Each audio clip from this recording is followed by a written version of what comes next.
हम अपनी हर समस्या का समाधान औरों में ही क्यों ढूंढते हैं? हम क्यों ये चाहते हैं कि मेरी समस्या का हल कोई दूसरा बता दे, या हम किसी ऐसे महापुरुष की खोज में रहते हैं जो हमें हमारी जिंदगी का सही किनारा दिखा दे? खैर, अगर दूसरों से बात करने पर आपको अपनी समस्या का समाधान मिल जाता है तो अच्छा है, लेकिन यहां जरा सोचने वाली बात यह है कि औरों से बात करने से पहले क्या आपने अपने भीतर उपस्थित अपने सबकॉन्शियस माइंड से बात करने की कोशिश की? मनुष्य अगर विश्वास करे तो उसके लिए हर चीज संभव है, क्योंकि हमें खुद ही नहीं पता कि हमारे अंदर क्या क्या समाया हुआ है।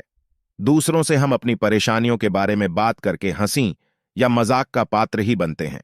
ऐसे बहुत कम लोग होते हैं जो आपके दुख में आपका सहारा बने और आपको सही मार्गदर्शन दें। जबकि आज के दौर में अगर आप किसी से सहारे की कामना करते हैं या अपना दुख बांटने की कोशिश करते हैं, तो हो सकता वो आपके सामने तो दुखी हो, लेकिन आपकी पीठ पीछे कितने ही लोगों के बीच आपका मजाक उड़ाएंगे। जिस महापुरुष की खोज में हम बाहरी दुनिया में भटक रहे हैं, असल में एक ऐसी महाशक्ति हमारे भीतर ही स्थित है जो सर्वशक्तिमान है, और एक निश्चित समय पर वो जागृत होती है, और वो है हमारा मन, पहला कॉन्शियस और दूसरा सबकॉन्शियस माइंड। कॉन्शियस माइंड के द्वारा हम जागृत अवस्था में सोचते हैं और बाहरी दुनिया का अनुभव प्राप्त करते हैं। सबकॉन्शियस माइंड इन्हीं सब बातों को ग्रहण कर सुरक्षित रख लेता है और उसे पूरा करने में जुट जाता है। आपकी धार्मिक भावनाएं और जुड़ाव, आपकी प्रार्थना और इच्छा, यह सब आपकी क्षमताओं और इच्छाओं पर ही निर्भर है। जो बात आप चेतना के स्तर पर स्वीकार करते हैं, मानते हैं, वो आपके अवचेतन में भी स्वीकार्य होती है। इसलिए आप अपने अवचेतन मन को प्रशिक्षित कर सकते हैं और उससे अपनी सभी समस्याओं का समाधान हासिल कर सकते हैं। आपके अवचेतन मन के पास हर समस्या का समाधान उपलब्ध है। अगर कोई समस्या है तो अपने सबकॉन्शियस माइंड से बात कीजिए, उसके सामने एक सवाल रख दीजिए। हो सकता है आपको तुरंत जवाब मिले, लेकिन जब आप अवचेतन के समक्ष एक समस्या रख देते हैं तो वह लगातार जवाब तलाशता रहता है, भले ही आप कोई और काम कर रहे हों। फिर एक दिन सबकॉन्शियस माइंड आपको एक व्यावहारिक समाधान लेकर आपके सामने जाता है। यह एक आइडिया भी हो सकता है और सीधा सरल जवाब भी। इसलिए ऐसे लोगों के वर्ग में न शामिल हों जो आप में नेगेटिव ऊर्जा भरें। आप अपने अंदर इस तरह के नेगेटिव प्रश्नों को दोहराना बंद करें, जैसे अगर मैं ये काम नहीं कर पाया तो, अगर मैं पास नहीं हुआ तो, अगर मुझे नौकरी नहीं मिली तो। डर व शंकाओं को दूर कीजिए, क्योंकि ऐसा डर ही हमें आगे नहीं बढ़ने देता। हम वहीं के वहीं रह जाते हैं, एक स्थान से बाहर निकलने की कोशिश भी नहीं करते। जोसेफ मर्फी ने लिखा है कि अवचेतन मन उस डार्क रूम की तरह है जिसमें तस्वीरें डेवलप होती हैं। इस डार्क रूम में वो आकृतियां आकार लेती हैं जो बाहरी दुनिया में हम देखते हैं।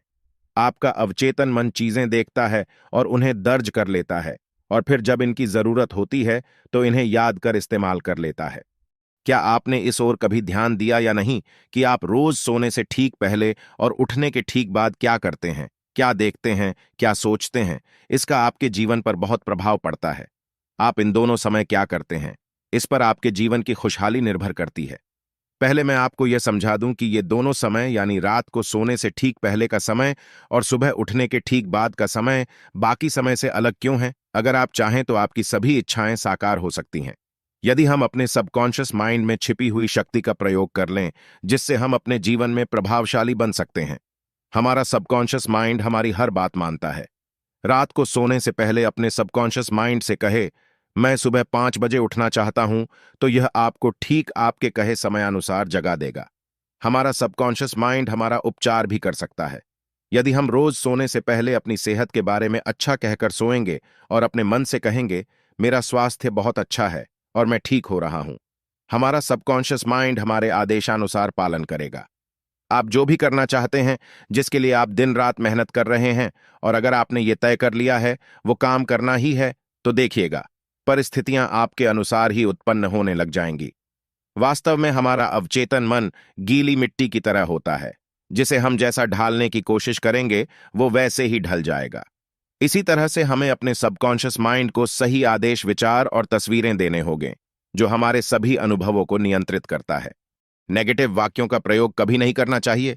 मेरे पास इसके लिए पैसे नहीं है, मैं ये काम नहीं कर सकता, मेरी किस्मत में कुछ अच्छा होना लिखा ही नहीं है। हम जो सोचते हैं, हमारा अवचेतन मन उसी बात को सच मान लेता है। इसलिए हमारे पास कभी पैसे न रहें या वह काम करने की क्षमता न रहे जो हम करना चाहते हैं। इसके बजाय दृढ़ता से कहें, मैं अपने सबकॉन्शियस माइंड की शक्ति से सारे काम कर सकता हूं।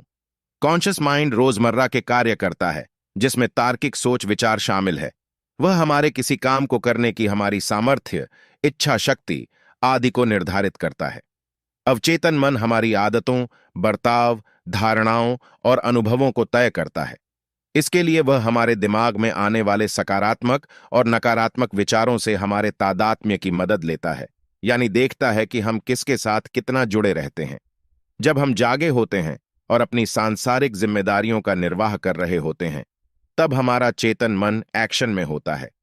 जब हम सोते हैं तो सोने की क्रिया के दौरान हमारा चेतन मन निष्क्रिय हो जाता है। सोने से ठीक पहले अवचेतन मन जागृत होता है, या कहें कि सक्रिय होता है। अवचेतन मन के जागृत होते ही हम जो भी बातें सोचते हैं, जो भी दृश्य देखते हैं, उन्हें अवचेतन अपने पास रख लेता है और उन्हें वास्तविकता में बदलने का काम शुरू कर देता है। इसलिए यह बहुत जरूरी है कि सोने से ठीक पहले आप अपने भावी खुशहाल जीवन के दृश्य देखो। जीवन में जो पाना चाहते हो उसके बारे में पॉजिटिव बातें सोचें। इस बात का ध्यान रखें कि अवचेतन मन के पास आपके लिए क्या अच्छा है, क्या बुरा है, इसको फर्क करने की क्षमता नहीं होती। उसके लिए आपका सोचा हर विचार, आपका देखा हर दृश्य आपके हुक्म की तरह होता है। वह तुरंत उन्हें आपके वास्तविक जीवन का हिस्सा बनाने के काम में जुट जाता है। मनोवैज्ञानिक डॉक्टर जोसेफ मर्फी ने वैज्ञानिक शोध के साथ स्पष्ट किया कि कॉन्शियस माइंड जिस भी बात को स्वीकार करता है और उसके सही और सच होने पर भरोसा करता है, हमारा सबकॉन्शियस माइंड उसे स्वीकार कर हकीकत में बदल देता है। सबकॉन्शियस माइंड के आदेश पर उसी प्रकार के हार्मोन पैदा करके उस कार्य को पूरा करता है। डॉक्टर मर्फी के अनुसार हम जो कुछ भी हासिल करते हैं या नहीं करते, वह हमारे विचारों के परिणाम होते हैं। सबकॉन्शियस माइंड केवल वर्तमान जीवन को ही नहीं प्रभावित करता, बल्कि आत्मा के साथ दूसरा शरीर धारण करते समय भी साथ रहता है। दूसरे जन्म में इसी सबकॉन्शियस माइंड के कारण व्यक्तित्व निर्माण व संस्कार प्राप्त होते हैं। इसलिए यदि मनुष्य वर्तमान जीवन और अगले जीवन में आनंद चाहता है, तो उसे अपने कॉन्शियस और सबकॉन्शियस को सकारात्मक सोच व विचारों से परिपूर्ण करना होगा। अवचेतन मन आपके हर काम को प्रभावित करता है। अवचेतन मन की शक्ति से हम सेहत सुधार सकते हैं, शारीरिक रोग ठीक कर सकते हैं। असल में हम अपने दिमाग के काम करने के तरीके को जानते ही नहीं हैं, इसीलिए जीवन में हर वक्त दुखी बने रहते हैं, सफल होने के सपने देखते रहते हैं। हमें कुछ नहीं करना, बस अपने जीवन की बागडोर अवचेतन के हाथ थमा देनी है। वह ऐसा शक्ति है जो आपकी हर इच्छा को पूरी कर सकता है। हर व्यक्ति के पास यह शक्ति है। यह कुदरत की दी हुई शक्ति है। वे तमाम लोग जिन्हें आप दुनिया में सफल वैज्ञानिक, बिजनेसमैन, खिलाड़ी, कलाकार आदि के रूप में जानते हैं, उन्होंने अपने अवचेतन मन की शक्तियों का ही सहारा लिया। वे रात को सोने से पहले बड़े ख्वाब देखें, अपने खूबसूरत सफल भविष्य के सुंदर खुशियों से भरे दृश्य देखें और भूलकर भी सुबह उठने के बाद नेगेटिव भाव पैदा करने वाले काम न करें। आपके पास भी अवचेतन मन के रूप में कुदरत का दिया यह ताकतवर शक्ति है। तो जीवन में दुखों और असफलताओं का रोना बंद कर थोड़ा जाग जाएं और आज से इस शक्ति की ताकत को उपयोग में लाएं। खुद ही देख लें कि वह आपके लिए क्या कर सकता है। मर्फी लिखते हैं कि बीमारी शारीरिक हो या मानसिक, सबकॉन्शियस माइंड उसके इलाज में बड़ी भूमिका निभाता है। समस्याओं के समाधान का कोई वैश्विक या सर्वमान्य फॉर्मूला नहीं होता। प्रार्थना का एक फॉर्मूला जरूर है। जितनी ज्यादा यह विज्ञान संगत यानी समन्वित, व्यवस्थित और विशिष्ट होगी, उतना ही बेहतर परिणाम आपको मिलेगा। अगर हम सही तरीके से प्रार्थना करते हैं तो हमारी प्रार्थना हमेशा काम करेगी। हमारी प्रार्थनाएं काम क्यों नहीं करती? ऐसा इसलिए होता है क्योंकि हम पूरे दिल और दिमाग से किसी एक चीज पर ध्यान केंद्रित नहीं करते हैं और सही टेक्निक का इस्तेमाल नहीं करते हैं, ताकि हम अपना फोकस बढ़ा सकें और अपने सबकॉन्शियस माइंड को हमारे काम करने के लिए फिर से एक्टिवेट कर सकें। विश्वास ही जीवन का नियम है। विश्वास हमारे मस्तिष्क का एक विचार है। उन चीजों में विश्वास न करें जो हमें नुकसान या चोट पहुंचाएं। अपने अवचेतन मन की शक्तियों में विश्वास करें। यह विश्वास रखें कि वे हमारा उपचार करेगी, प्रेरित करेगी, हमें शक्तिशाली और समृद्ध बनाएंगी। असल में हमें दृढ़ होने की जरूरत है हमें आत्मज्ञानी और आत्मविश्वासी होने की। जरूरत है हमें अपने अवचेतन मन से बात करने की और उसे आदेश देने की। देखना आपके काम बनने शुरू हो जाएंगे। बस अपने अवचेतन मन को आदेश तो दीजिए।